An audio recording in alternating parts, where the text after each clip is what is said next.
Hey everyone, this week Valve announced the International 2025 will return back to Germany where it all kicked off at the Barclay Arena in Hamburg from September 11th to the 14th. Unfortunately, the international announcement got overshadowed by ESL. ESL surprised everyone by disqualifying NAVI JR from ESL 1 rally for using a bug interaction with Smoke of Deceit. Fans put on their detective hats and found out NAVI JR wasn't the only team using the bug. In fact, a lot of teams not qualified were also using the bug. The bug in question revolves around smoke. If a player has smoke in their inventory and when it has not been used, it will ping and alert your team. If it's been used, the item will still be in their inventory, but it will not alert your team. ESL did not walk back on NAVI JR as they have replaced them with Abulis, but they did make a statement and said, "We are aware of other incidents regarding the smoke bug during the qualifiers. We are now conducting a thorough examination to identify any other instances. Please note that due to the scope of the work necessary, a final resolution may take some time." NAVI JR's captain Stanislav Ridis Mitroshikin released his own statement, and it translated and said, "We never used the bug to gain an advantage over our opponents, because they believe everyone was using the bug in ESL." He later mentioned that in the series against Abulis, around the 27th minute mark he dropped the smoke and picked it back up in the fog, and they came back from a 10k deficit. Ridis make an interesting point where everyone was using it, and fans are supporting Ridis' claim. Fans were able to dig up a few replays from Tundra Esports using it. In the replay, it won't show the alert message to the team, but you can clearly see the players' interaction. Another instance was from Team Spirit's player Dennis Laurel Shikitov. He was playing Monkey King. You can see him jumping around and clicking to check the 9 Pandas smoke situation. Dire's top tower is under attack!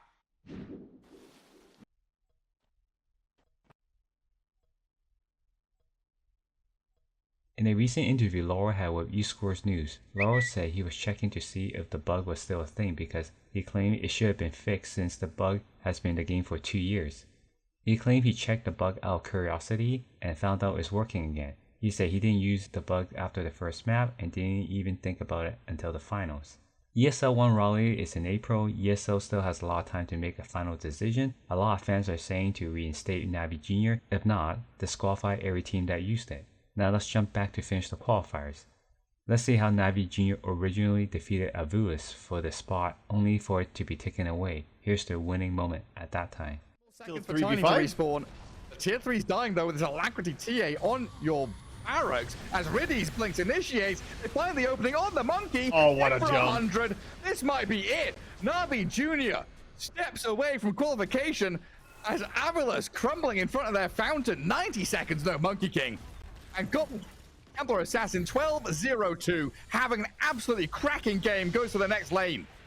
And not just him, PMA still hasn't died a single time on this Timber. Just a big monster running at the enemy and keeping the TA safe, always sort of shielding her in every single fight. NAVI JR covering all bases. Step there by will only step. be one base to cover because this base is going kaput. Stormer, he's tossed Zayat onto Zibe, so the Echo Slam kills the Dawnbreaker, and that's game over. Step by step, NAVI JR qualifier to qualifier, getting further and further, deeper down the bracket until finally. Over in the Middle East and Southwest Africa, we will see Nigma Galaxy at ESL 1 Raleigh. They defeated Chimera 3-1 for the slot, and Chimera made a roster swap the day after the loss. On the Earthshaker for Larenov, but how much of a difference can you realistically make? Towers are falling before your very eyes. He doesn't even have 1 echo. It's only going to be up again in 7 seconds. Let's see what he can accomplish here. Tier 4 towers are gone. They're beating onto the Ancients. Omar He's going in. Larenov, he wants to do it. He blinks in, gets the Echo Slam, but the RP catches him before he can get the secondary Echo. Both him and the Hawk are dead. So is going to be Panto.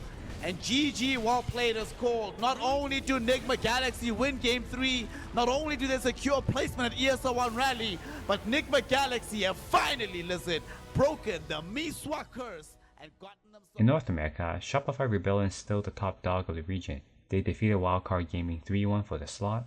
Lanes, but they still get such consistent mid games, and I feel like that. In the lineup. Ooh, and do they have confidence to kill this Tiny? I don't know. Without a BKB MPA, she's not able to jump forward. They're trying to poke, but they've already lost Megas. If you don't take this now, I think you have to wait. There's a crit Roar. coming. Oh boy, but they have a roar already. He blinks out, doesn't actually want to commit onto the PA. They'll go ahead and back for now, but oh, RC, why? He doesn't have the roll just yet. Using the roll up first. Now has the roll charging on up, but he's already dead. The damage is too much. Now Tomato, he's going in to clean up. He wants this to end now. Gets the kill, skewered back, silenced up, taking so much damage, and that is with the downship at speed. He's saying it's done. We gave it our best, but Shopify are the kings of NA. They win this game, bring themselves to ESL 1 Raleigh. And lastly, in China, Extreme Gaming defeated Team Taibound 3-1 for the slot in China. No Dawnbreaker though. I don't think it matters. Back up. It's the Morph and Storm, right? That can kind of kill him. Oh, if this... This is different. Planet. Nicely crap. Smoke screen. XM on the back lines again, dealing with the support. Planet this looking shot. to just go down for this free. shot on Shiro on the front lines. They got him. Waveform away Nothing though. say no, But, oh BKB. no, nothing to say. It's down. 2 minutes without your Storm and it's done. The grand finals. That's a wrap. Extreme Gaming in style. It was a bit of a slow build up to this point. But they cruised through the upper bracket. 2-0s all around. Challenged a little bit by Taibound on their way. We will wait for ESL's final decision to see which teams are disqualified or not because there are a lot of big name teams using the bug. Let's jump over to FISSURE Playground Belgrade. The first week wrapped up and there is one more day left in the Swiss group. Here's the current standings. Remember, the top 8 teams are qualified and the bottom 8 teams are eliminated.